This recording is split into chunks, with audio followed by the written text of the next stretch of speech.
Welcome to Penrose Learning, where we make understanding easy. In this video, I will explain how to use extra time tokens in FC Mobile. These special tokens are a valuable in-game currency, allowing you to unlock exciting player picks and other rewards. Understanding their purpose and how to manage them effectively is key to building a stronger squad.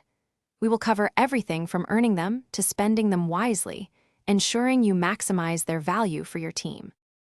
Earning extra time tokens primarily involves exchanging your low-rated or unused player cards. These fodder players, especially untradeable ones, can be traded in the item exchange menu. For instance, a 107 overall player might yield 10,000 tokens, while a 95 overall player gives 100. Remember, there's often a daily cap of up to 10,000 tokens you can acquire through these exchanges. Once you have accumulated extra time tokens, head to the extra time menu to redeem them. You will find various player picks, each with different costs and rewards.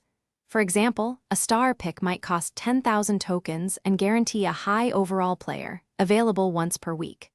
Shard picks, costing 5,000 tokens, are great for obtaining event shards and decent players, with a limit of 3 per day. To truly maximize your extra time tokens, always be aware of their expiry dates, as new versions are frequently introduced.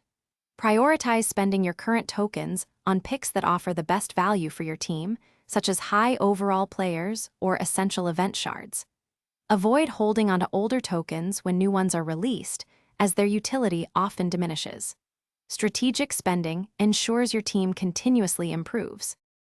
Thanks for watching. If this was helpful, leave a like and consider subscribing. See you next time.